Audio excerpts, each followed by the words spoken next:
Hello, everybody. Welcome to the lunch table. My name's Evan. Today I'm joined with the usual crew, Nick and Zach. And today we're going to be diving into the Week 10 slate of games, talking about those, some of the storylines that happened there. And then, as always, giving our Week 11 predictions. But before we dive in, make sure to like and subscribe if you enjoy, and to follow us on Instagram and TikTok at lunchtable.takes. And we'll get into it with the most brutal game for me and Weave to talk about. Was on Thursday night. The Bengals lost yet another heartbreaker to the Ravens, 35-34, in a game where Joe Burrow again threw for 4 touchdowns, 428 yards, and Jamar Chase caught 3 of them for 264 yards, 64 yards, but in a losing effort. How is that possible? How? Well, what are you thinking about that game? We've had a couple days to, stew on it. Yeah. How are you feeling? I'm going to, well, first of all, just going off of that game, our defense is abysmal. And also, I just am utterly astounded at the way our team responded at a little bit of adversity that came in the third quarter there. Chase Brown fumbled the ball, and from that moment on, they left the stadium. They didn't play football after that. We had, what was it? It was 21-7, I think, in the third quarter. It was 21-7. You just stopped the Ravens with 4 minutes left in the quarter? 4 or 5 minutes left? It was 21-7. You had the game in your hand right there. 21-7, and you're getting towards the end of the third quarter. Chase Brown fumbles the ball, and the team just didn't show up after that. Neither side of the ball played football at all after that play. So I'm extremely disappointed. I don't know about neither side. The offense scored more touchdowns after that. That's true, I guess. But the defense just could not play football after that. So I mean, I'm pretty upset about that. Defense is just this is the worst defense that I've ever laid my eyes on. I think this is worse. This is the worst defense.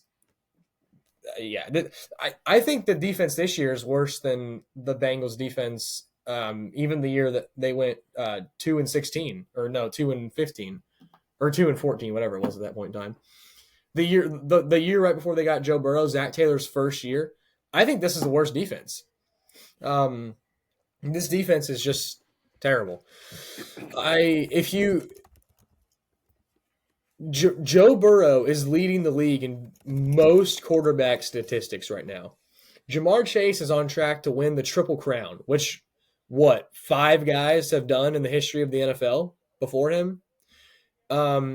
Trey Hendrickson's leading the league in sacks, and we're 4-6. So the defense is abysmal, and that is the observation from. Well, defense sucks, and I'm also really, really sick and tired of refs missing calls that would go in our favor at the end of games. That really blows too, but that's not really anything you can do. So, outside of that game, though, just to talk about their franchise for a second, the Bengals are just one of the worst franchises in the entire NFL. They are just a terrible, terrible, terrible franchise. Abysmal ownership. Awful franchise. And everybody's going to pin this on coaching, and I am going to stand up against that. I just don't think this is coaching. There are a couple of things that I would change about Zach Taylor. There's a couple of decisions that he makes at certain points in games that I would probably go a different route. And the whole preseason, how he does the preseason, I disagree with that, because we always come out really bad in week 1. So I disagree with that. But overall, this is not coaching. This is the front office, and this is management of the team. The sole reason that the Bengals are terrible right now is because they refuse to pay their players what they're worth. It's just, the NFL is a business, okay? It's just like any other business. You got to spend money to make money. You got to spend money if you want to be good. And the Bengals just don't want to do that. They're just a bunch of cheapskates. They let Jesse Bates go. Defensive back room has limped on ever since. They let DJ Reader go. We can't stop the run. They let Joe Mixon go. We can't run the ball. And two of those three guys that I just named are probably playing at a top 3 in their respective positions this year on their new teams. And we're just gonna repeat the process because the Bengals are gonna let T Higgins walk this year, and he's gonna go and be probably a top 12 receiver on whatever team he goes to. So the process just keeps repeating. This is not coaching. This really is not coaching. You can't. A coach cannot make a Super Bowl team out of a bunch of bull crap. I mean, this is just not the coaching. I mean, I don't really care. I'm going to take an example here that nobody outside of our area of Ohio is going to get. But I don't care if you take Tim Goodwin and put him on Troy Christian's football team. They aren't winning more than 4 or 5 games. This is not coaching. And also, another thing to go back on this as not coaching, the Bengals have scored the 6th most points in the league this year, offensively. So I don't know what all this, our play calling sucks, or Zach Taylor needs to be fired, our offense is terrible. We have scored the 6th most points in the league this year. This ain't coaching. This is the front office just extremely poorly managing their team and just whiffing on draft picks. Just consistently whiffing on draft picks. If we don't draft in the top 5, it's a whiff. So just consistent draft whiffing, and just not, just being a bunch of, freaking, cheapskates. You're whiffing on draft picks, and you're just a bunch of cheapskates because you don't want to pay your players. You know, Jesse Bates, DJ Reader, Joe Mixon, T Higgins. Those were 4 impact players from the Super Bowl and the AFC Championship run, and you just let all 4 of them walk because you don't want to pay them what they're worth. So the Bengals are just a bunch of cheapskates, and I don't really think this is going to ever change until they decide to actually start spending money like a normal franchise. They're just horrendously ran franchise. Cheapskates, don't want to spend money, don't want to fix the issues that are present. Yeah, it's really disappointing to watch, honestly, because Joe Burrow and Jamar Chase they're playing the best football of their career. Also, Jamar Chase is on track to win the Triple Crown, and he also has not been re-signed once again because the Bengals are cheapskates. I was about to say they still haven't paid. The only reason Jamar Chase is even playing this year is because he bought a $50 million insurance policy because the Bengals wouldn't play him or pay him. Like, it is just mind-blowing how cheap this franchise is. Like, and I'm telling you, that's why the Bengals are bad. That's why they're struggling to win games right now, because their front office is terrible. They won't pay their players. They're cheapskates. This is not on the coaching. This is on the front office. But anyways, that's what I got about the Bengals. So I'll let you guys say what you got to say there. Joe Burrow and Jamar Chase deserve better. This is an embarrassment to football. This franchise is a dumpster fire. All right, Nick, you can go. You give an outside perspective. All right. My take. I understand the qualms with the front office. I fully agree. Well, this has been happening with the Bengals since Mike Brown took ownership of the team. He's always not paid. I'm just new to experiencing it because I am not I started watching the NFL in like 2015. So yeah, I've been watching the NFL since Carson Palmer was a Bengal. I've been watching the NFL my whole life. This has been just the Bengals.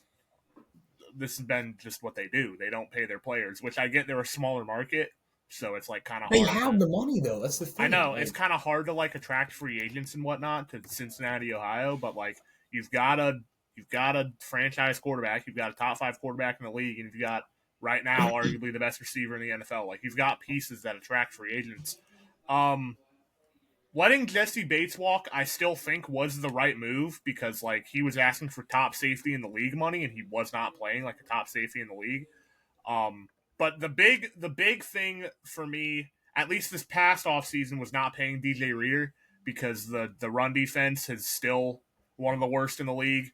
And there's no pass rush. Not no pass rush. Trey Hendrickson's literally leading the league in sacks, but I think that's no interior pass rush at all. And yeah, I just the secondary hasn't made the progress that we hoped they might this year for Cincinnati perspective. Dax Hill tore his ACL, so he didn't even get a chance to play much of the season. I disagree with it not being coaching though. At some point, coincidences become a trend. And it's not just this season in terms of starting slow and not finishing out close games. This has been in terms of starting slow, a 3-year ongoing problem. And in terms of not finishing close games, it's a 2-year ongoing problem. Allowing Tylan Wallace to shake 3 tackles when he's a yard away from the sideline is inexcusable. And I get the players have to be better there, but that comes down to a lack of preparation.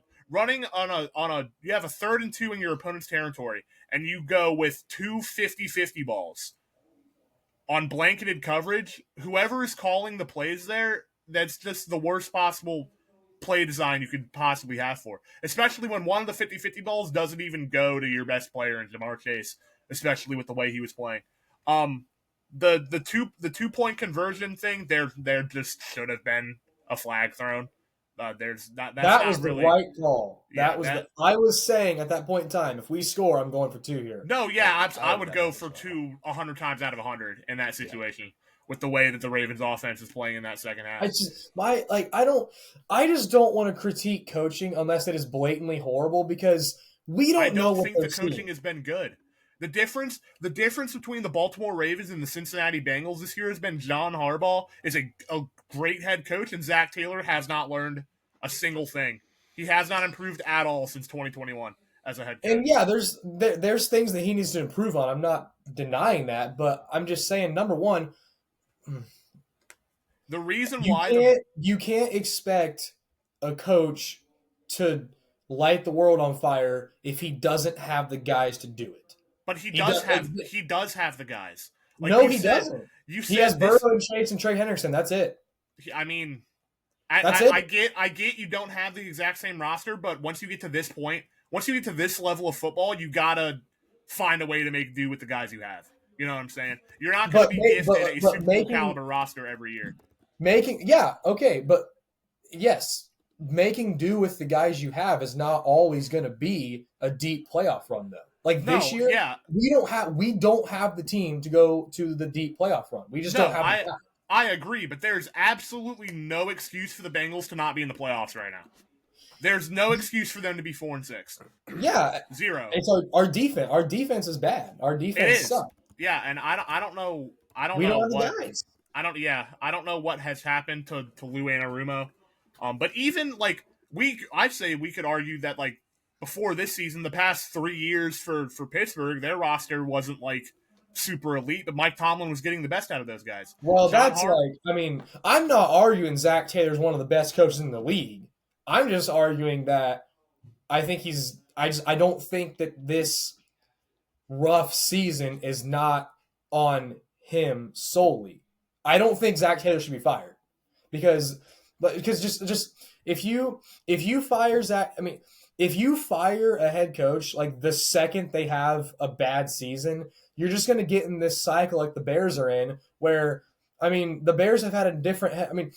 Justin Fields had a different head coach. What was it like? Almost every year he was in the league for them, and now Caleb Williams is going to have a new head coach for every year he's been in the league too. The difference you just don't want to get in this like process of just constant coaching turnover because then you're going to look like the Bears. You're going to look like the Browns. And I think Zach Taylor is a solid head coach. Does he have stuff to improve on? Absolutely. What coach doesn't? The difference between those two situations is that you have a Hall of Fame caliber quarterback and a Hall of Fame caliber wide receiver on your team already. You have to adjust expectations. The Bears don't have a Joe Burrow type quarterback and a Jamar Chase type receiver on that team right now. I agree, but this isn't basketball. You've got to have more than 2 guys to win. No, I understand that, but honestly, the Bengals, the Bengals this year are probably one of the most perfect examples of like what real football is. Like if you don't have a good defense and you can't run the ball, you're not going to win football games. And that's what the Bengals are. They don't have a good defense and they can't run the ball. They have a superstar quarterback and a superstar receiver putting up unreal numbers, but they don't have a good defense and they don't have a good run game. And that's just back to football basics. If you can't play defense and you can't run the ball, you're not going to win a lot of games. Yeah, I don't see any improvement with Zach Taylor from 2021 to now. I think he's the exact same guy, and it's evidently not working because the Bengals have gotten worse each year since that Super Bowl run. Um, so I don't. If I was Cincinnati, I would, unless they turn it around and somehow make the playoffs, I would be firing Zach Taylor and giving Ben Johnson a blank check and letting him be the head coach because Ben Johnson for the Lions is an offensive mastermind. And you can do. I think the sole reason the Bengals are in the position they are is because of the brilliance of Joe Burrow and Jamar Chase. Like it's been a 2-man carry job.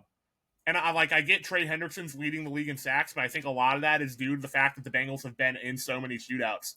So he's had so many opportunities to be able to rush the passer. He's gotten way more opportunities than any other elite edge rusher in the league. That's not saying he's not having a great season because he is, but I mean, even I last think year he had like 7. He had like yeah, he 15 had like sacks last 17 year sacks or too. whatever last year.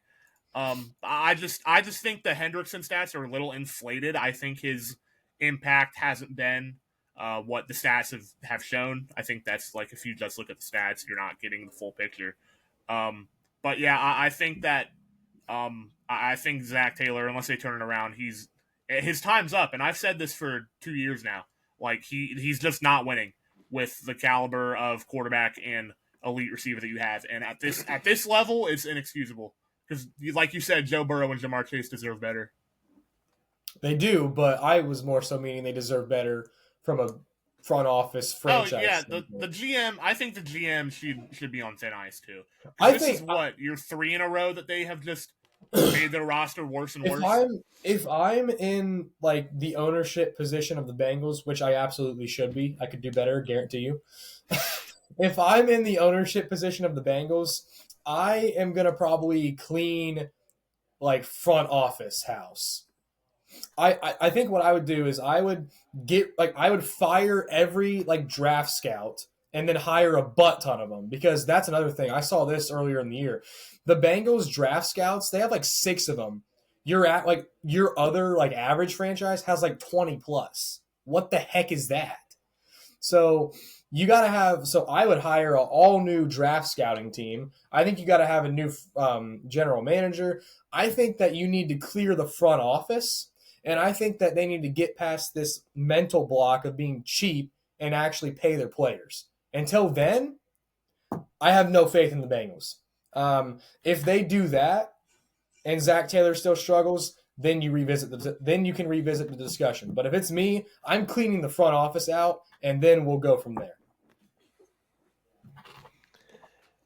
Yeah, I agree with both the things that you said. I agree the front office has been terrible, and they're a huge reason why that the Bengals are struggling this year. And I also do think the blame goes on coaching as well, because like Nick said, without Joe Burrow and Jamar Chase, the Bengals would probably win 2 games. Probably not even Um, that. but speaking just on the game itself, because you guys basically said everything I was going to say about everything else. I mean, Joe Burrow, obviously phenomenal, 428, 4 touchdowns.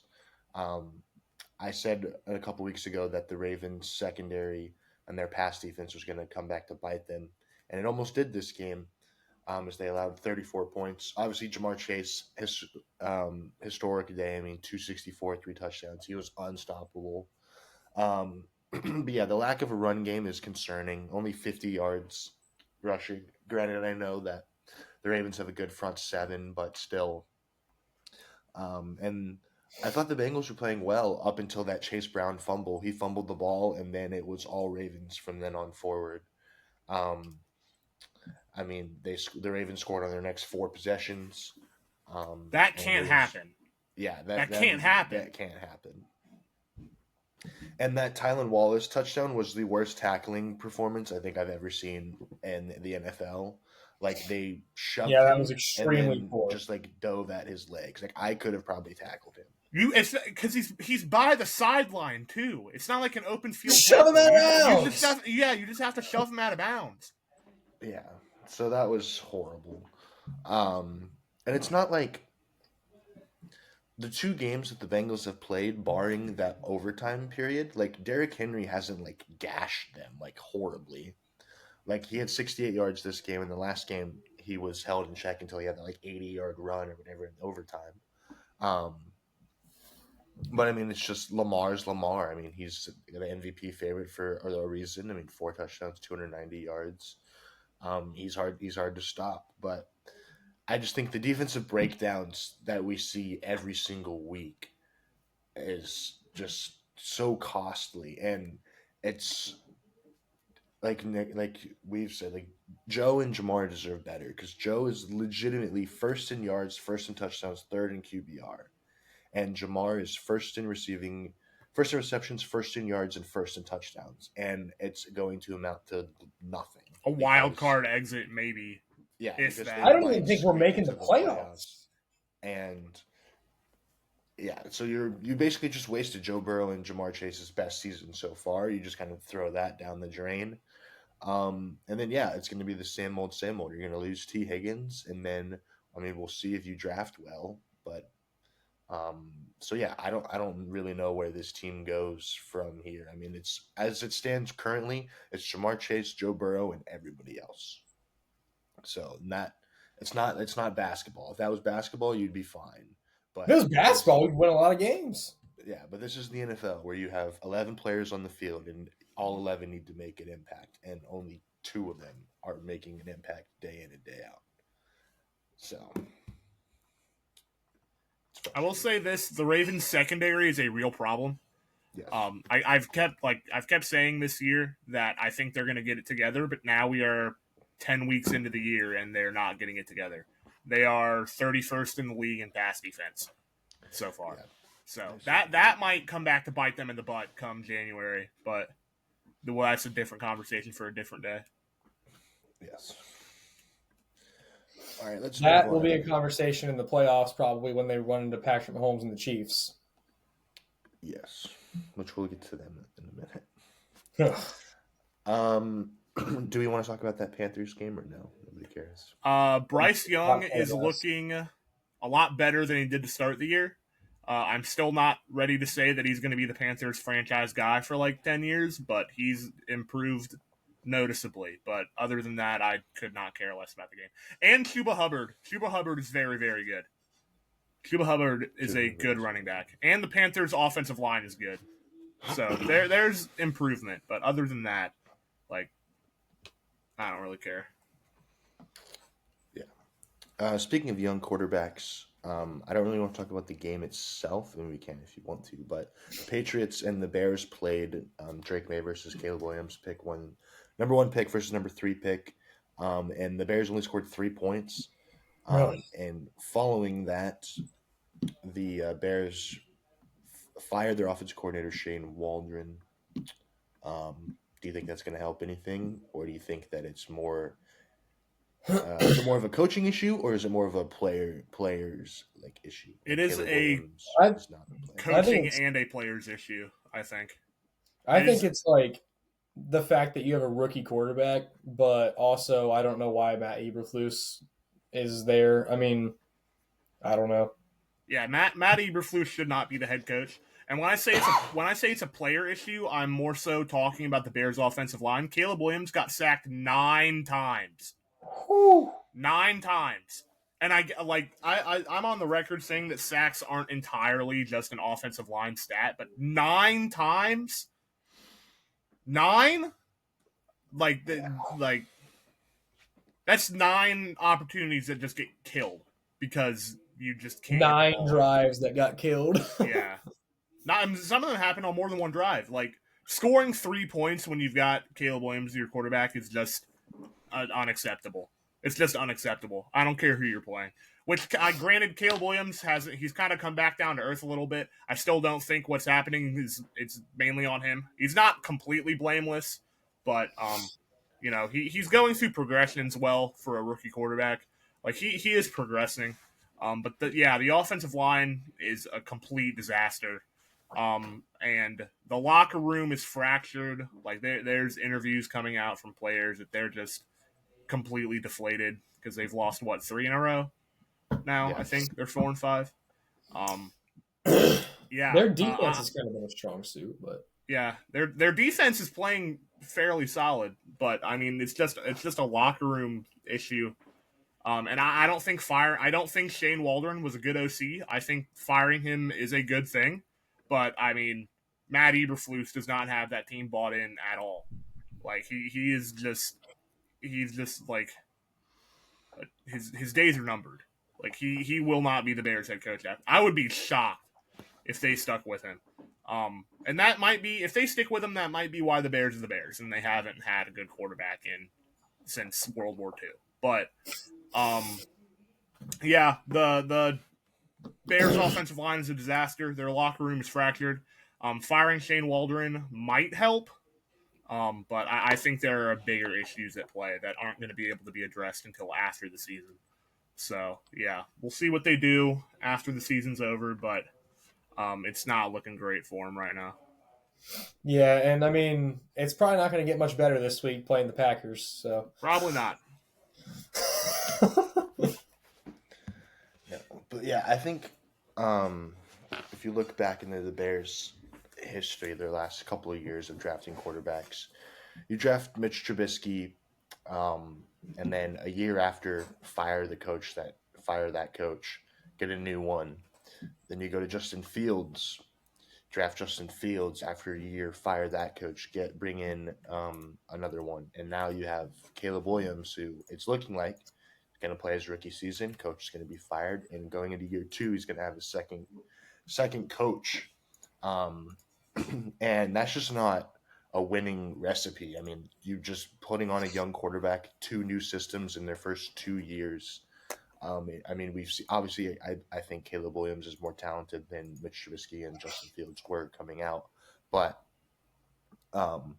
it's still, you can't get in the pattern of just, continuing to get through coaches like that. But if I were them, which I don't know why they didn't do this, like the Commanders did this, like they drafted Jane Daniels, brought in an entirely new coaching staff around Jane Daniels, and that's working out tremendously.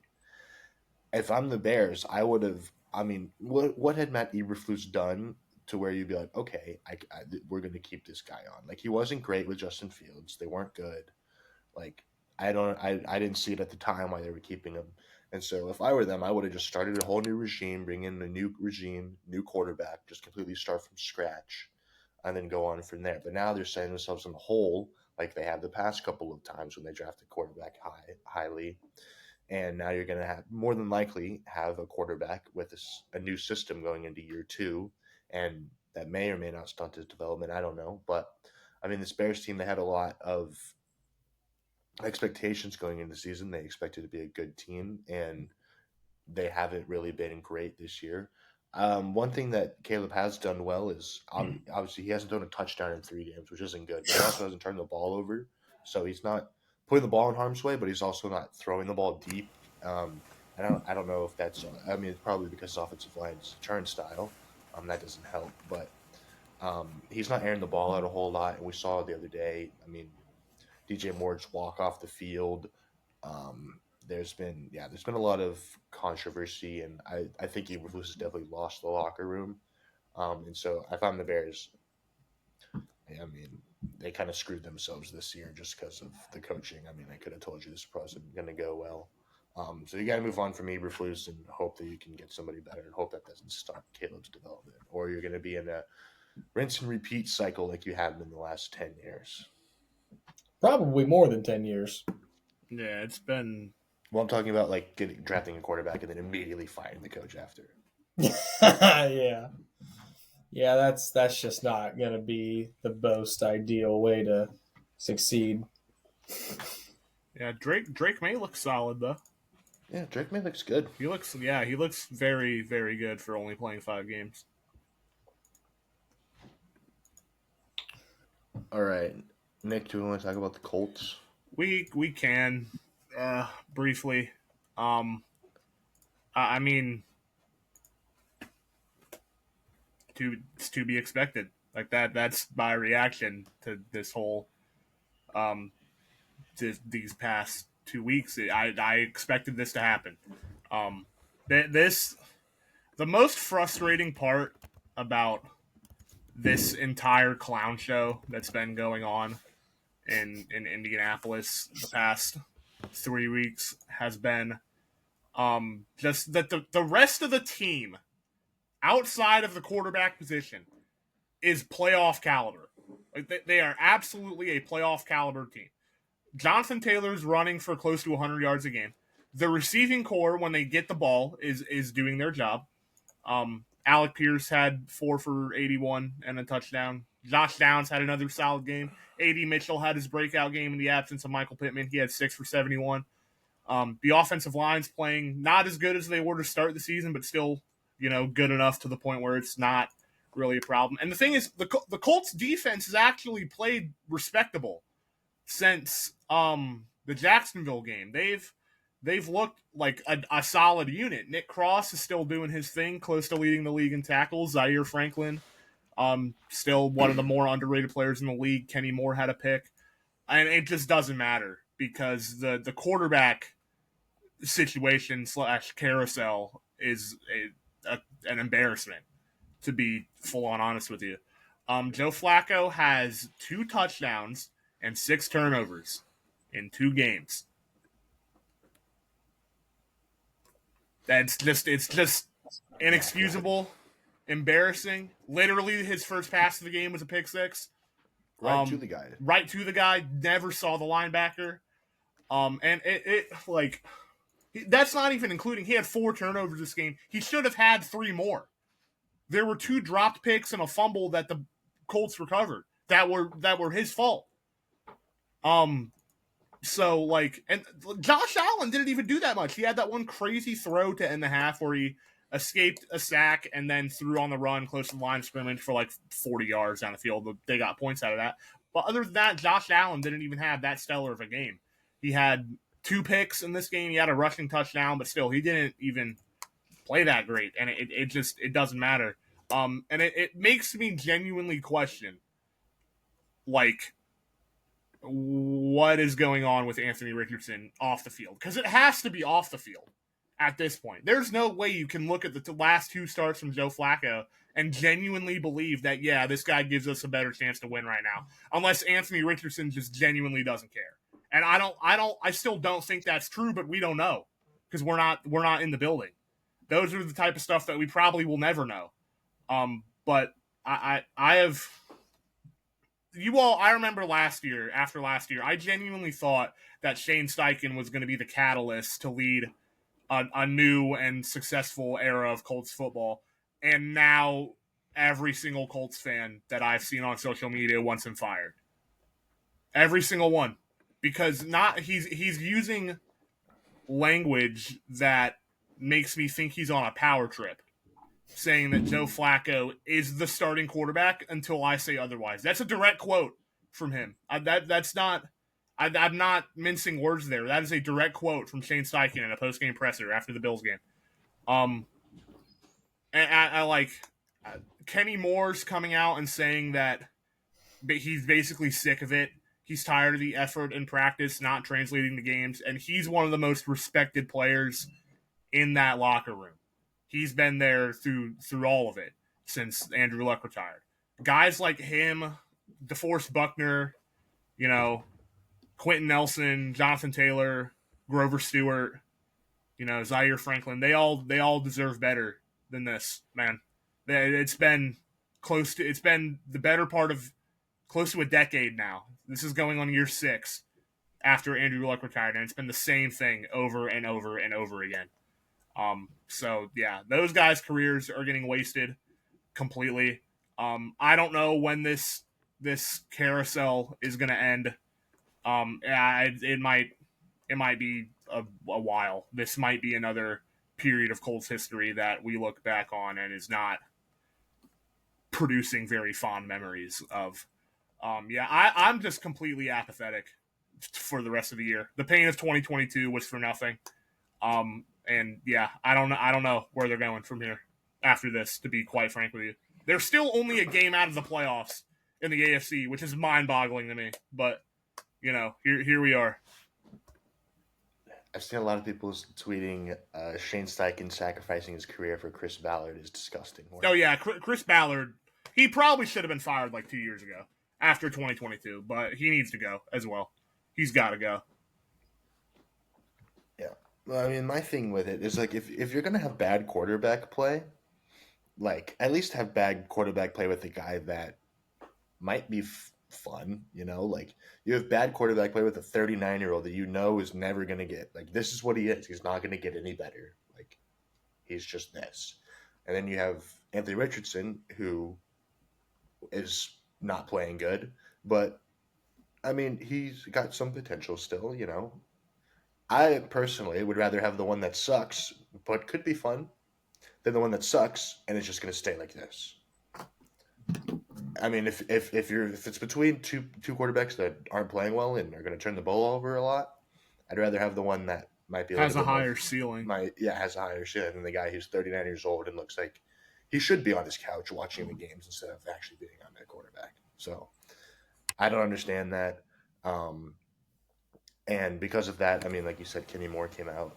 The locker room seems pretty defeated, and they're still in the playoff race. So, yeah, the quarterback room is pretty atrocious. And I mean, me and Nick said this like 2 or 3 weeks ago. The decision to bench Anthony Richardson for Joe Flacco has done absolutely nothing except hurt them. So It's made them worse. They've been a worse team objectively since that decision was made. I don't really have a lot of thoughts on this. Anthony Richardson is terrible. So I don't really care about this situation, to be honest with you. I have my thoughts. Most people disagree with them. But those thoughts were also a couple weeks ago before I did see how bad Joe Flacco is actually playing. So either way you slice it, they're not playing well. Uh, I don't think they're going to the playoffs. No, I would be. Their last 5 games are very easy, but still, I would be shocked if they found their way as the 7th seed. I just, yeah. Joe Like I Flacco's said, almost thrown the same amount of interceptions as Anthony Richardson did. I had my thoughts about this situation, and Joe Flacco's not playing well either. So I just think that the Colts are just not going to be getting it done this year because I don't think either of their quarterbacks are really playing very good football. But I am concerned about the future of this franchise because Anthony Richardson is genuinely terrible. So that is a little concerning. And I know people are like, "Oh, he's barely played. He hasn't played a lot of games," and it's like, well, that was an issue for him in college too. So I just maybe you shouldn't have drafted him. I don't know, but I don't know. I don't have a lot of thoughts on this situation because he is a very talented football. I mean, he's a very talented dude. His athleticism is just off the charts, but athleticism. I mean, who cares? We're not running the combine. We're playing football. I don't think he was exceptional at Florida on the football field. So I don't know. This is a tough situation, man. I don't know. I don't have a lot of thoughts on this one. To be full on honest with you, I think the Colts would have been in a better position if they would not have drafted him, drafted a different need, sucked it up again, and then got another shot at like a Drake May or a Jaden Daniels or a Caleb Williams or something. But I mean, that's not where we're at right now. So I don't know. It's concerning because he is not good at all. Yeah. All right. Let's talk about this Chiefs game. Well, let's talk about this Chiefs game. The Chiefs won 16-14 in the game that they really had no business winning. The Broncos had the game in hand, and then, of course, the Chiefs block the game-winning field goal. The Chiefs are. I'm not going to bet on them for the rest of the year. I'm not. I'm not picking against them for the rest of the year because they are just not even that good of a team, and they're winning games. They win. I mean, Patrick Mahomes is probably playing the worst that he's played in his entire career, and they're 9-0. And the reason that they're 9-0 is some serious bull crap. I mean, if you look at, you look at that Bengals game, refs really helped them there. Had no business winning that game. You look at this game; they had no business winning that game, but by some miracle, they block a field goal. You look at that game too. You look at the Falcons game; they have no business winning that game. The refs just egregiously miss a pass interference call in the end zone. You look at Week 1; they have no business winning that game. If Isaiah Likely's foot size is like a half an inch smaller, they lose. Like, it's just they're winning games. Number one, off of officiating, and also number two, off of just these just ridiculous little things. Like, it's just like if the ball was not rolling their way this year, I think they'd have 4 or 5 losses right now. But somehow every little thing, every minute detail, the smallest little thing, everything goes their way. Isaiah Likely's foot is too big. The refs are just blind for 2 consecutive games. The Broncos just whiff up front and they block a field goal. Like, it's just every little thing just goes their way, and it just has no business going their way. It's extremely frustrating to watch this team because, these guys seriously should have 3 to 4 losses this year at least. They are practicing some sort of evil witchcraft here. Something's wrong. On Twitter, Chiefs locker room before the game is just a flaming pentagram, and a bunch of people in hoods. Like, it's absurd. I was actually just talking. Me and Joel, we have a group chat with our pastor, and he sent a TikTok to us in our group chat, and it was like a video of all these just game-winning plays by the Chiefs this year, or something like that. And I said, I have no idea how they're winning. They have no business winning these games. And he was like, and his response was, well, it certainly helps when the refs give you a little bit of, the refs help a little bit. And I was like, yeah, that's fair. But it is unreal how they're winning these games. It's extremely just. I can't bet on them. I'm not betting on them to lose a game for the rest of the year because it doesn't matter who they play. They either win off of some egregious bull crap or the opposing team just totally forgets how to play the game of football. One of those two things happen every time. Like, I don't even care. Like people, I'm like the betting favorite is like, oh, the Lions and the Chiefs in the Super Bowl. The Lions are just by far and away the better team. Like, it's just not even close. The Lions are just head and shoulders better than the Chiefs. But I would still every day pick the Chiefs. I'm picking the Chiefs 10 out of 10 times in that game because the Lions just would totally forget how to play football. And then the refs would throw a little crap in on top of it. So it's insane. It's truly insane. I've never seen anything like this watching football. It is unreal. It's unreal. Nick? Yeah, I was, for the Sunday, early afternoon slate, the 1 p.m. slate, I wasn't home. But I did catch the end of this game with my dad, and I said the Broncos are going to miss this. And he was like, no, it's 35. It's an extra point. And I was like, nah. I was like, no, they're going to find a way. And then I saw the kick blocked, and I felt like a prophet. We'd say that they got to be like practicing devil witchcraft or whatever, right? But it's just like anytime the game comes down to a game-winning situation, you just know somehow the Chiefs are going to get it. Like, it doesn't matter if it's like, oh, dude, this is like a 10-yard field goal. We can win this game on a 10-yard field goal. It's going to get blocked, or he's just going to shank it into the stands. Or oh, this is an easy. All we have to do is get 1 yard, first down, knee it out. The running back's going to fumble it. Or he's going to get the offensive line is just going to walk to the sidelines, and he's going to get tackled in the backfield. Like, it's just, anything. It does not matter how easy it is. A 10-yard field goal chip shot, a 1-yard play, a 1-yard run play. It does not matter the situation. Recovering an onside kick, I guarantee you the opposing team would whiff it. It does not matter how easy the situation has to be, I guarantee you somehow, some way, it's going to go the Chiefs' way. It's just gonna happen. It could be a 1-yard game-winning field goal, and he will kick it directly right into the stands. Somehow it's gonna happen. It's gonna happen. The Chiefs are gonna win somehow. You just know. Every game they are somehow gonna win. Yeah, I like the thing is that we can be as mad as we want to be about this, right? It's sickening. I'm tired of it. Everyone is. Elite organizations find ways to make these plays, and that's just the reality of the situation. Some elite organizations, dynasties like we're listening to or we're watching right now, find ways to make these kind of plays. You know what I'm saying?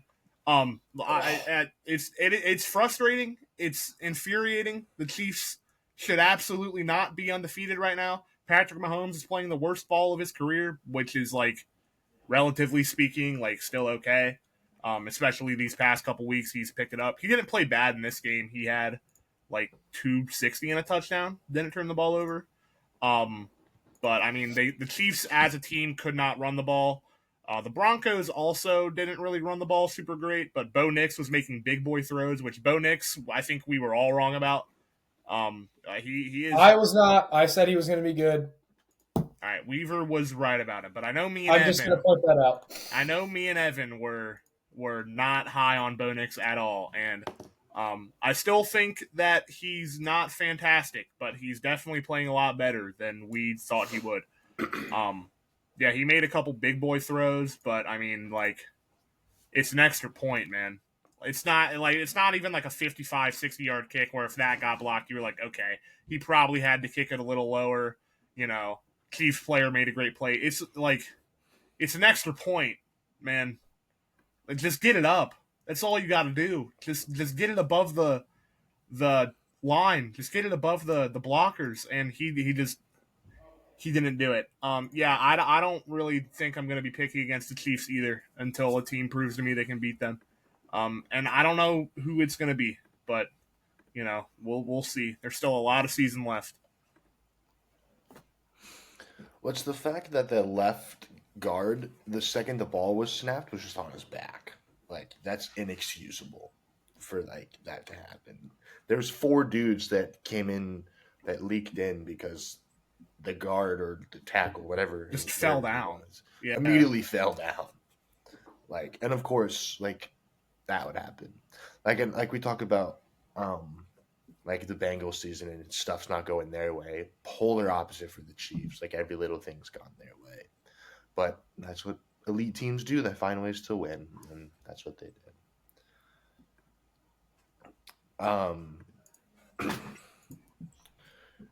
Speaking of the Chiefs legend Marquez Valdez-Scantling had 3 catches for 109 yards and 2 touchdowns as the New Orleans Saints defeated the Atlanta Falcons 20-17, and the Saints looked like they did week 1 and week 2 before they lost like 7 straight games.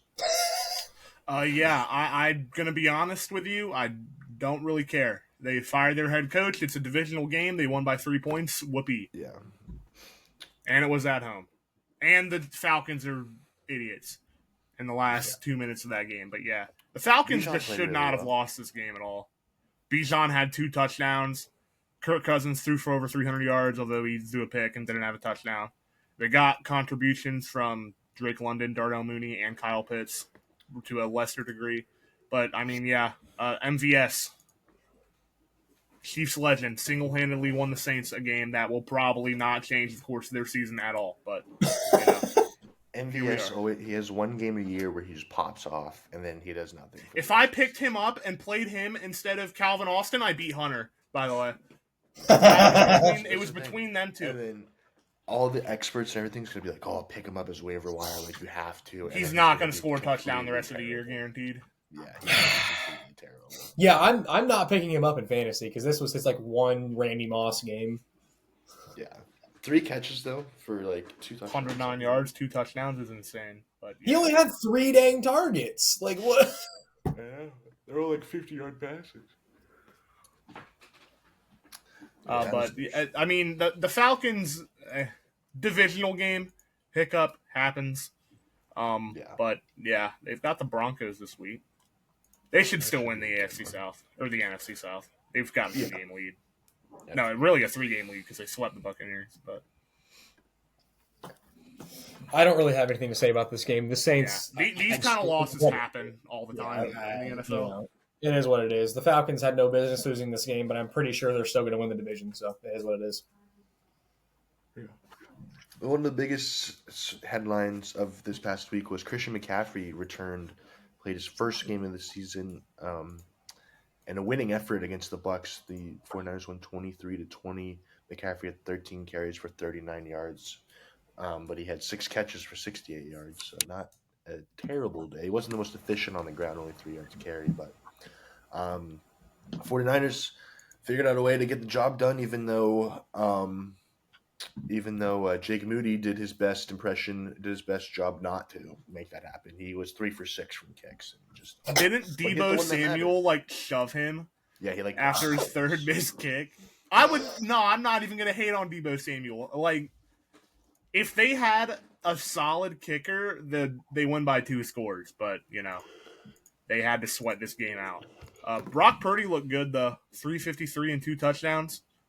It's a big help when you get CMC back, but what are you gonna do? Can't fault him for the players around him. But yeah, you're feeling the repercussions of not having Mike Evans and Chris Godwin heavily.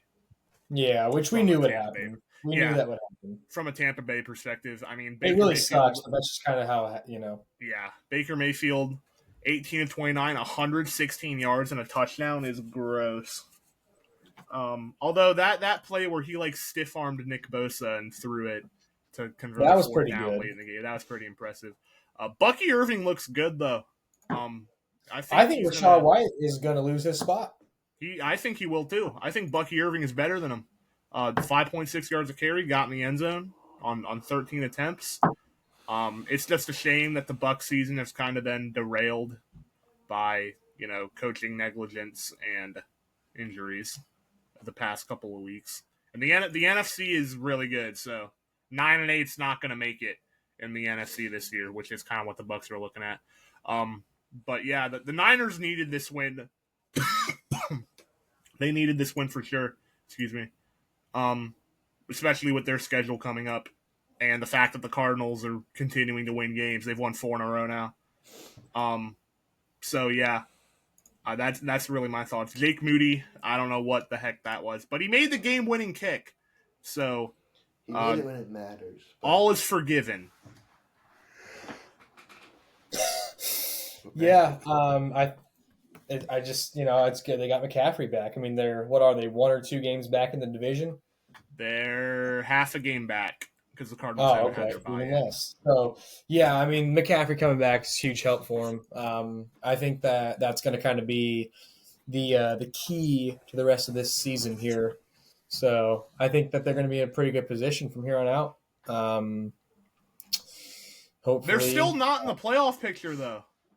Well, they're not even a wild card. The NFC is very, very good this year. That's what I think. The AFC is. That's what I was. We'll talk about the Rams. We might. I don't know. We'll probably talk about the Rams game at some point. But I was hoping to see the Rams get a win last night, and they didn't. So I don't know if. I think you're looking at probably one team out of the West because the North is going to probably put 3 teams in. The Niners and the Niners and the Rams are going to have to probably outplay the Vikings for the rest of the season if they want to get in, because you're looking at least 2 teams in the North. But you're looking at 2 teams in the East too, with the Eagles and Commanders probably. Yeah, you got at least 2 from the North. I would say 2 out of the West or the East, and then you're probably going to get 1 from the South, and then you're going to probably get 1 or 2 from the West. It's really going to be if the Rams or the 49ers can outplay the Cardinals and the Vikings, I think is really what you're going to be looking at. So we'll see if McCaffrey coming back is going to give them a push to take the division from the Cardinals or just outplay the Vikings for a wild card spot. But the it's Vikings the Vikings beat them head to head, so they need to make up 3 games. Yeah, it's definitely going to be a next very tight 7. race. It's pretty unfortunate though because I do genuinely I more so for the Rams because I think that there's a good chance that the 49ers can reclaim the division from the Cardinals because I really just don't think the Cardinals are that great. They just somehow keep winning, finding a way to win games. But it's unfortunate for the Rams because I genuinely think that the Rams are a pretty good team. I think if they got into the playoffs, they could maybe put something together. But the North is just so good. I mean, the Rams are going to have to win dang near out to make the playoffs, I think. But I guess we're talking about the Niners. So I think I think with McCaffrey coming back, they might be able to take the division back.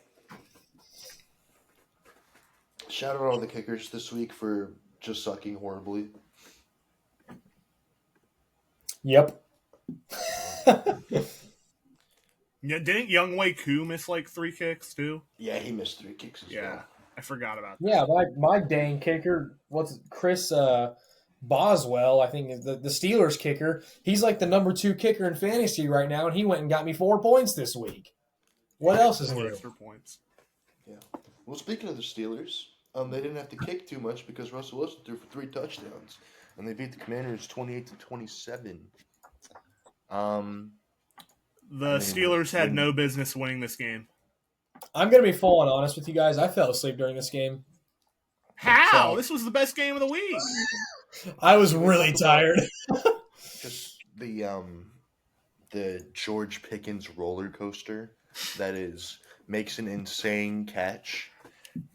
Then later in the game, Russ throws a bad ball, gets picked, and then instead of chasing down the guy with the ball, he proceeds to just tackle the other DB that was in the area for no apparent reason. Yeah, George Pickens is lucky he is as good of a receiver as he is because he is a loose cannon at all times. But he is a very good receiver. He's only got 2 touchdowns on the year. I thought he had more than that, but I mean, he's on pace for over 1,000 yards. He's easily the Steelers' best player. And Russell Wilson is actually capable of throwing a deep ball to him, which is good for him and for Pittsburgh, I would suppose. Russell Wilson is playing good. Like, he's playing – he only had a 50% completion percentage. 195 – wow, that's a weird stat line. 14-28, 195, 3 touchdowns, 1 pick. But I think the Steelers had no business winning this game, and they found a way to. They also practice some dark arts. But I unironically think the Pittsburgh is a good team. Hey, they're playing the Chiefs on Christmas. They are playing the Chiefs on Christmas. That's going to be a team of whichever team can, practice their witchcraft better before the game. Yeah, is that what's going to happen? No, I unironically I think the Steelers are actually like a good team, though. The Chiefs are like... The Chiefs are a great team. They're 9-0. They are a good team, but they're 9-0 for a reason. Like, it's not like they're just... It's not like the refs are openly giving. I'm not saying they're fraudulent. I'm just saying I am just not near as impressed with this Chiefs team as I have seen in recent years. They're. I mean, yeah, we said this last year though too, and they ended up winning. I also think that this Steelers team is probably the best Steelers team that I've seen in the past couple of years. Yeah, the Steelers team is probably the best team since Big Ben was there. No, easily the best team, but They're probably better than that 2020 team because they aren't really winning games off of random stuff. Their schedule does get much more difficult. They've got the Ravens. They haven't played a divisional game, so they've got all their divisional opponents twice. And they haven't played a single divisional game yet? No. It starts this week. Oh, man. Yeah. But yeah, they've got all their divisional opponents, and then the Eagles. This might change real quickly. But even so, they're 7-2. So unless they just completely collapse, if they lose 6 of their last 8 games, they're 9-8, and even then they still might get in. And I don't think they're going to lose 6 of their last 8 games. So. I think they're going to sweep the Browns, but I could see them splitting the Bengals and Ravens. Yeah. And then losing to the Eagles probably because in Philly. But, that might be a weird game where it's just rainy in Philadelphia and the Steelers come out and win that game. I don't know. But yeah, I think the Steelers are good. I also think that this is not like alarm bells ringing for the Commanders. Jaden Daniels played solid enough against a pretty good defense. They're still 7-3. Their schedule. They've got the Cowboys twice, which they should probably sweep them. The Titans they should probably beat. The Saints they should probably beat, and then they've got the Eagles twice and the Falcons. So that's And those are minimum 3 11 games that they wins. could lose. Yeah, minimum 11 wins probably, which will get you into the playoffs for sure. Probably as a wild card because the Eagles are playing very well right now. But that game for Washington Thursday is going to be huge because that'll determine what it's looking like towards this back end of the year in terms of the. What's the Eagles' record right now? They've been hot. 7-2. They're 7-2. And the Commanders are 7-3. 7-3. Okay, so it's kind of a tie then. Yeah, the Eagles are playing very, very well now. I think I take the Eagles over the Commanders, but I mean they're both very good teams though. Yeah, I think they both make playoffs. Yeah, I think both of these teams, the Steelers and the Commanders, are going to end up making the playoffs. But yeah, Mike Tomlin finds ways to win these games, and that's why he's been the head coach for Pittsburgh for so long. Yeah. Speaking of the Eagles, they destroyed the Cowboys 34-6. And I know we had our doubts about them. They look kind of faltery a little bit, but they're picking it up. They've won, 5 in a row, I think. Yeah, 5 straight. And on the Cowboys side of things, without Dak, they look worse than the Dolphins did without Tua. So that's fun. Yeah, it's full on tank. Their season's over. Cowboys, yeah, their season's It's over. wraps. Especially, didn't they come out and officially say that Dak Prescott was going to miss the rest of the year? Yeah, I think so. Yeah. He's getting surgery on him. It's full on tank mode for the Cowboys now. Jalen Hurts vultured 2 more touchdowns at the goal line. He also threw 2 more touchdowns in the air, so 4 total touchdowns. The Eagles are doing a very good job at limiting how many times Jalen Hurts has to throw the ball. And that's why they've been winning these games. Saquon didn't have a great game, but, he's Saquon, so you always got to account for him. A.J. Brown's a stud. Johnny Wilson caught a touchdown, which I thought was hilarious. But yeah, the Cowboys are toast. The Eagles are NFC contenders. That's really all I have to say of this game. Also, Cooper DeJean is getting better and better each week. He's nasty. Yeah. He's nasty. I don't think the Cowboys win another game. I genuinely do not think that they will win another game. Texans, they might beat Giants. the Panthers and the Giants. They should beat them. I can't wait to watch Giants Cowboys on Thanksgiving. I'm just so ready for that. Like they might the best case scenario for them is probably to finish the season with 5 wins. Yeah. Which is guaranteeing you top 10 pick. Like they were bad with Dak Prescott, and they're even worse without him. Like Cooper Rush is terrible. Trey Lance got in a little bit, and he threw 6 passes through an interception. They can't run the ball at all. They were bad with Dak, but they're worse without him. Yeah, and their defense that was supposed to be good this year has been horrible. Yeah. So they're a mess, and Mike McCarthy needs to get fired. That's obvious. That should have happened 2 years ago. Yeah. But Jerry Jones probably won't because he doesn't really know what's going on currently. Didn't CD lose a ball in the end zone because of the the way the stadium is constructed? Yeah, and then a reporter asked him about it, and he's like, "What do you want me to do? Tear down the entire stadium and build it again, or something like that?" But they were like, "No, just have curtains or something. Curtains, just put them up. It's not that difficult. Just shut it. That's all you have to do. We're not. Yeah, what is he talking about?" Yeah, he's such an idiot. When I could have told you that they were going to be bad when they sat on their butts and their biggest free agency signing was bringing back Zeke. I said they were going to. I said they were going to take a step back, but I did not quite expect this big a regression. What's crazy is Dak's getting paid $60 million a year. Yeah, he's getting paid $60 million a year, and he regressed to how he was. Last year he was put him at MVP level type play. 2022, he was atrocious. Led the league in interception. He's back to that level of bad. But I mean, you can't move on from him because you just paid him a big contract. So they're kind of screwed.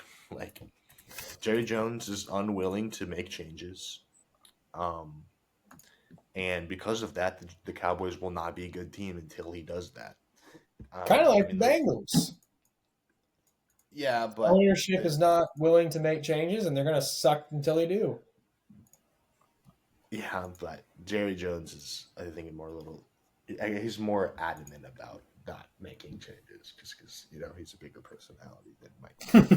Both are senile, um, but yeah, the Cowboys are a mess, and the Eagles are a legitimate football team that will make a good playoff run. Yeah, Jerry Jones said that the sun coming in through the massive windows there is an advantage to them. When his own players are getting blinded by it. This isn't the Dolphins thing where they engineered the stadium to specifically make the away section like 10 degrees hotter. Yeah. He just doesn't listen to his players at all. That's hilarious. The Bengals should do that. They should engineer their stadium to make it like the Bengals don't live in a sauna. Excessively freezing on the away side. make the away team have to like climb like the steepest possible staircase to enter onto the field, and then just make it like egregiously cold or outlandishly hot on the away side. Yeah. Well, it's worked a lot for the Dolphins this year because they've won 3 games, so it's worked out a lot. Dude, that'd be so funny.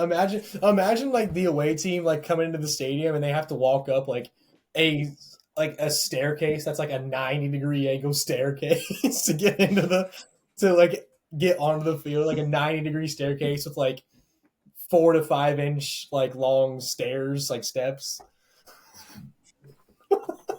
You're just making them climb a ladder.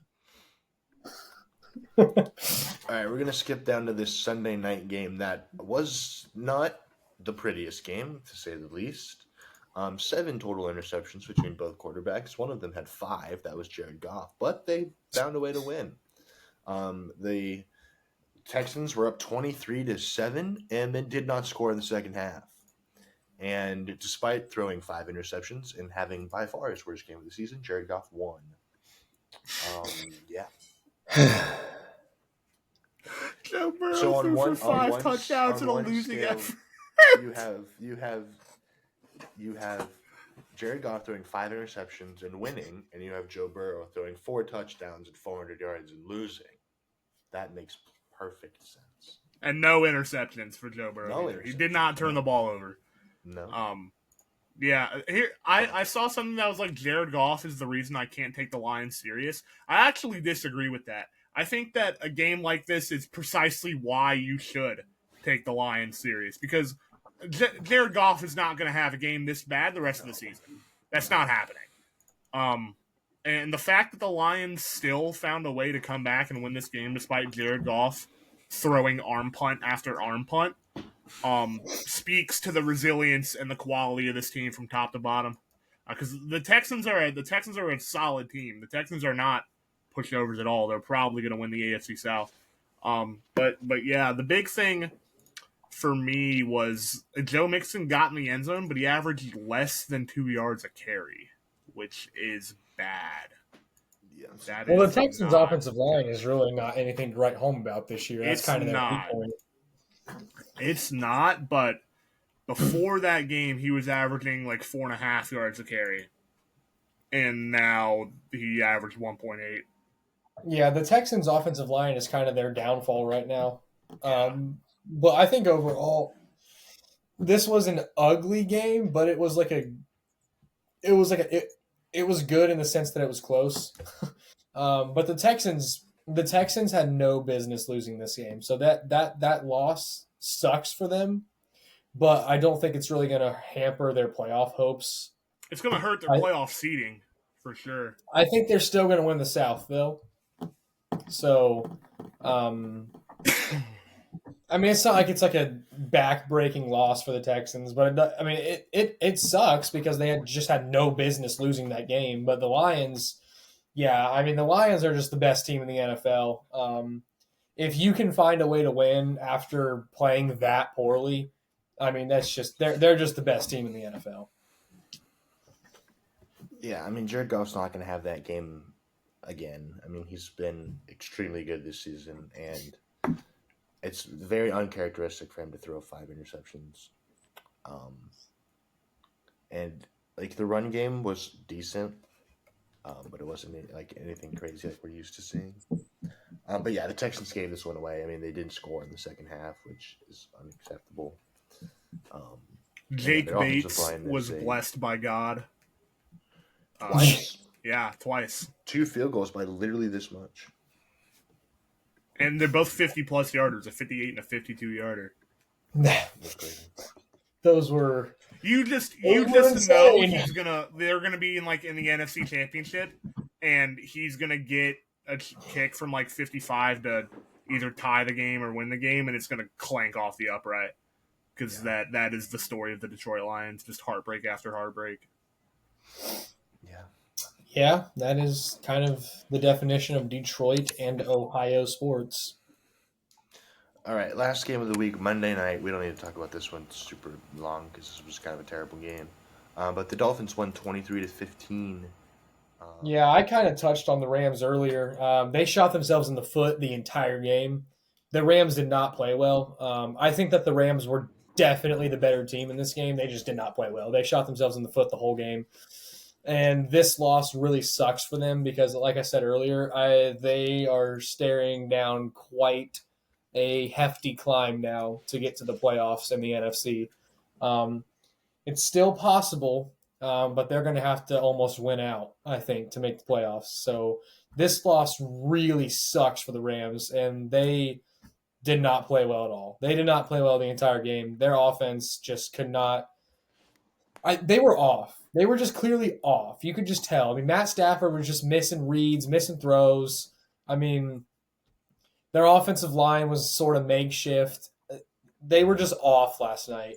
And when you're playing in this tight of a margin because of the conference, they can't really afford to be that off. So that kind of sucks. There's still a chance they can make it. It's just going to be quite an uphill battle, but not a good loss for the Rams. They just shot themselves in the foot. I think they lost this game. I don't think the Dolphins were the better team here. They're what, 4-5? Yeah. The So they've Rams, got to win 6 of 8 probably. yeah, And they've got games. They've got Patriots, Saints, Jets, Cardinals, Seahawks. Or they've got Patriots, Saints, Jets, Seahawks in their schedule. If they win all 4 of those games, which they probably should because they're the better team in all 4 of those scenarios, they've got Eagles, Bills, Niners, Cardinals as well. They have to win 2 of those 4 at least. yeah. Assuming they don't lose any of the 4 previous games that I mentioned. I'm going to be honest with you. I did not watch a single snap of this game. I was trying to not get home after midnight. But I watched the highlights this morning, and yeah, the Rams just kind of seemed just not all on the same page. In this game, there were a bunch of missed throws. Matthew Stafford was throwing a bunch because they were behind for most of the game. Um, yeah, their run game didn't really get. It was like 4 yards a carry, but they didn't run enough because they were behind for the entire game. I will say this for Miami. They've got the Raiders and the Patriots the next 2 weeks at home. If they win those 2 games and get to 5-6, their game against the Packers on Thanksgiving becomes huge. Because if they were to win that game, they would be 6-6 going into the home stretch of the season, and they could probably still get in the playoffs at 9-8 with how weak the AFC has been this season. Their schedule does get more, not even really more difficult. They've got the Jets twice and the Browns, and then they've got the Niners and the Texans in their last 5 games. But if they can win their next 3, they could definitely get themselves back in the AFC playoff picture for sure, but we'll cross that bridge when we come to it. Yeah, the Rams just looked off. The Dolphins didn't play particularly great, but they found a way to win. So we'll see where they take that. Yeah, both of these teams played terrible, but one of them had to win, and it was the Dolphins. So I honestly didn't really watch as much of this game because it was pretty trash. So. All right, Not too much let's to talk about with this run one. through some predictions real quick. Last week, me and Nick tied for 10-4, and then was 9-5. I had a heinous week. 9-5. Nick 9-5 is is 2 good. games. Nick has a 2-game lead over everybody. So he's sitting pretty. Well, on Thursday night, we got an NFC East matchup between the Commanders and the Eagles in Philadelphia. This should be a good one. This should be a good one. I don't. This game's actually very difficult for me because I do We're looking think at the the Eagles and the Commanders. Commanders here. Yeah, I do Yes. think the Commanders are going to come out and play with their head on fire after their heartbreaker to Pittsburgh at home last week, especially because I think Dan Quinn is going to emphasize how important this game is. Because that's one of the things he was good at in Atlanta is getting his team prepared for big games. But I like the balance of the Eagles more than I do the composition of the Commanders right now. The Eagles as a team, they just thrashed the Cowboys. They squeaked by against the Jags, but then they thrashed the Bengals and they thrashed the Giants. So they're playing good football right now. I think that in Philly, Thursday night prime time, they're more experienced. They've been here before. I think Saquon's going to put on a show, and the Eagles will win a close game and take control of that division. Yeah, I'm going to take the Eagles here. I just think they got a better defense and they run the ball more effectively. Yeah, I'm going Eagles as well. The Commanders have been all right on the road, but the Eagles are hot. They've won their last 5. And yeah, their defense has been playing very good. At least the secondary has. So I'm good with them. All right, 1:00 slate. We got the classic NFC matchup between the Packers and the Bears in Soldier Field. Packers and the Bears. I'm going to take the Packers in this game. They're coming off a bye, yeah? Yeah, they are. They're coming off a The bye. Bears defense has been really good against receivers this year, but I just think that the Packers. I just think they're the better team here. They got quite an abundance of solid receivers, great quarterback play, and we talked about the Bears earlier. Nick said that they're pretty defeated right now. I'm taking the Packers here. Yeah, I'm going Packers as well. Bears, new OC. We'll see how that goes. And yeah, I don't think it's going to be much easier sledding for Caleb in this game because the Packers' defense is really good. So I'm going to go with the Packers. And the Packers usually go on the Bears. So next up, we got Jags at Lions. This should be Lions. a fun one. Lions. There's not much more to talk about with that. Another fun one. Vikings at Titans. Vikings, probably. Yeah, I'm going to take the Vikings. The Vikings barely squeaked out a win against the Jags, and Sam Darnold is back to not really playing well. But, yeah, I don't think the Vikings are quite the team that they showed throughout the early stretch, but I still think that the Titans are a top 5 bad team. Yeah. Yeah, Titans suck. All right, then we got Raiders at Dolphins. The Dolphins are gonna probably. I'm picking the Dolphins. I think they're gonna genuinely try to get. I mean, yeah, they're gonna try to get themselves back in the playoff hunt. And yeah, I think this game would be a good start. Well, yeah, Dolphins. Yeah, I'm going Dolphins as well. The Raiders are probably the worst team in football currently, so yeah, they're pretty bad. Rams at Patriots. The Patriots have been playing very well recently, but the Rams got to win this, and they're just the better team, and pretty much every way. So I'll take the Rams here. I think that the Rams will end up winning an uncomfortably close game. I would not be shocked if the Patriots won this game at all. The Rams are traveling cross country after a heartbreaking loss to the not heartbreaking, but just a kind of blah loss to the Dolphins. So traveling cross country. Early body clock time. But I do think Matthew Stafford and that offense will make enough plays to win a close game in Foxborough. Yeah, I think this game's going to be really close as well, but I'm going to give the edge to the Rams just because I think that last game was an outlier. With when they're all healthy, their offense runs pretty well, and but I do think it's going to be a good game because the Patriots usually play teams pretty tough. So there's some brutal games this week. Browns at Saints. You know, Give me the this is Browns. this is a tough one to pick here. I was Jameis Winston revenge game. I do think the Browns have the better squad. Yeah, I think the Saints game was. The Saints are terrible. This is a tough game to pick, but I do not believe MVS is going to have another 2-touchdown game. Chris The Olave got Browns, placed on IR, didn't he?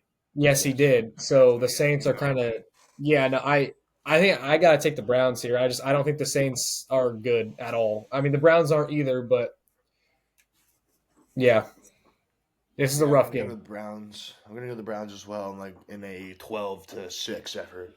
Yeah, it's going to be one of those games. Then we got Colts at Jets. There are a ton of games that are just bad. Thank you to the NFL for flexing this game out of primetime. Yes, thank goodness. Give the NFL a round of applause for that. They did something good. They actually put a good game on primetime. Yeah. It's a good game. I think Bengals Chargers is a good game. But talk about a get right game for the Jets. They will get right at least for 1 week. So yeah, I think the Jets are. I think the Jets are in a position where they just have to win. They have to. I think their season's all. We didn't talk about this, but you all were like, "Oh, the Jets found something," and I was like, "I'm not going to praise them after one game against a Texans team that I think is not like a true elite contender." And they played the Cardinals, and they got smoked. Like they're not a good football team. They are just not good, but they'll get right. They're going to beat the Colts, though, I think. Yeah, I think they'll end up beating the Colts. Yeah, I'm going Jets as well. At home, Colts are 1-4 away, so I think they'll win. But so doesn't mean the Jets are a good team. This one will be good. Ravens at Steelers. Give me Pittsburgh. You know, my the Steelers have had Lamar's number, relatively speaking. He played in a lot of games against Pittsburgh, but in the games he has played, there's been some type of tomfoolery that goes on, especially in Pittsburgh, that the Steelers find a way to steal the game, and I think they have a good squad this year.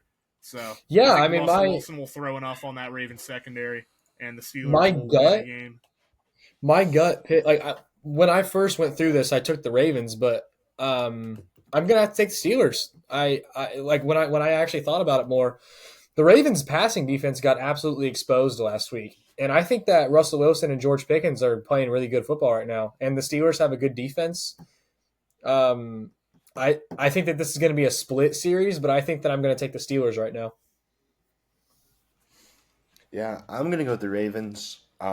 Yes, secondary is a massive issue, but Lamar Jackson's playing a lot better than he was when he won the MVP last year. He's unreal, and now you have Derrick Henry in the mix.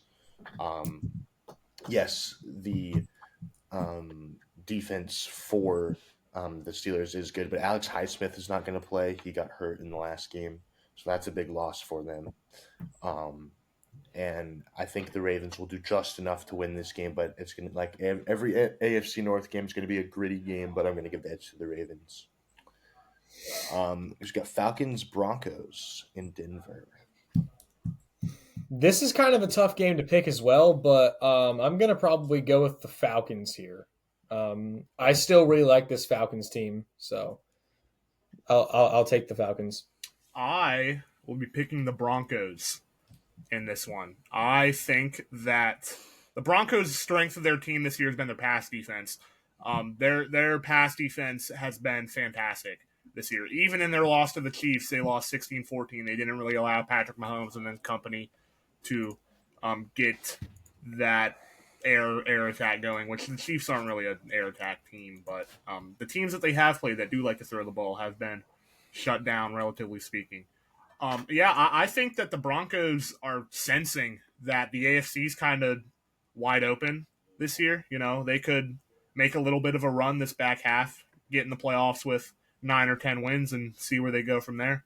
I think in Denver at home with the altitude, they'll be able to shut down Kirk Cousins enough to get Bo Nix in that ground game some opportunities. Some maybe Pat Surtain makes a play. I think they'll win like a 2017 style of game, but I'm going to pick Denver in this one.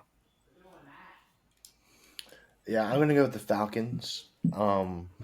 Kirk probably won't have his best game just because of how good the secondary is for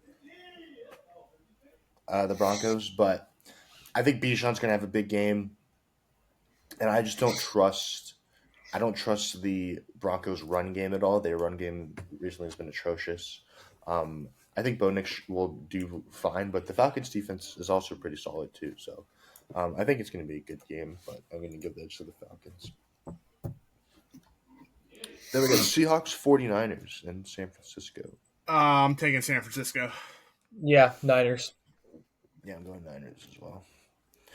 All right. This is a good one. Bills Chiefs in Buffalo. I'm still taking Kansas City. I was going to say, I'm this not is going to picking be a good against them. game, but I cannot pick against them. I can't. Yeah, I'm going to go Kansas City as well. But I think if there's any team on their schedule that is going to beat them, it would be the Bills. But especially because the Bills have kind of had Kansas City's number in the regular season. But yeah. then they meet in the playoffs, and Patrick Mahomes does his thing. I just can't. Based on what I've seen with the Chiefs, I got to pick the Chiefs. Josh Allen will probably throw like 3 picks, and James Cook will have like 30 yards rushing, and the Chiefs will win like 24-14 or something. Yep, because the opposing team's just going to forget how to play football. Yeah. Yeah, I'm going Chiefs as well. All right, Sunday night, we got Bengals at Chargers. You guys might not like this, but I think I'm going to take Cincinnati in this game. I do think the Chargers are a good team. I think Justin Herbert's playing the most efficient ball of his career. But I feel like the Bengals are going to be playing with their backs to the wall. And I don't think the Chargers offense has the explosivity that like the Ravens or the Eagles or, you know, these teams that have actually shredded them. I do think it'll be a high-scoring game. I think that Justin Herbert's going to make some big boy throws. But the brilliance of Joe Burrow and Jamar Chase, you can't deny it this year. And if the Bengals want to find a way into the playoffs, they have to win this game because the division's off the table for them. They're going to have to outpace teams like the Chargers to get themselves into a wild card spot. And I think they'll end up finding a way to win this game in LA, just because they're going to be playing with desperation, or they should be. Yeah, I got to go with my guys. I truthfully could very well see the Chargers winning this game, but I'm gonna roll with the Bengals here just because Boo Day. Yeah. And because they're wearing white jerseys and orange pants, unreal combination. So we'll go ahead and give them that. Yeah, no, I'm going Bengals as well. The Chargers defense is really good, but their offense is okay. But I think Joe Burrow will do enough to exploit some of the holes in that defense and pull out a win. But it should be a good game. Herbert and Burrow is always a fun one. Yeah, if the Bengals lose this game, They've only played each other, I think, once though. Yeah, it's wraps. Because they could win out even if they always lose in this the game and same still not have the conversation. tiebreaker over the Chargers. Yeah. All right, then we got Battle of Texas on Monday night. Texans at Cowboys. Texans. Yeah, the Texans. This is not a hard pick. Texans are a pretty good team, and the Cowboys are not. They're good. They're good. They'll win this game. This game looked a lot better when the schedule was released than now. Yeah. Much like Bengals Cowboys will be in a couple of weeks. Yeah. Yeah, Texans. I mean, like I said earlier, without Dak, I don't know if the Cowboys will win another game, and it's not going to start this week. So, well, that's going to wrap it up for this episode. Hope you guys enjoyed. If you did, make sure to like and subscribe, and we'll see you guys next week. Peace.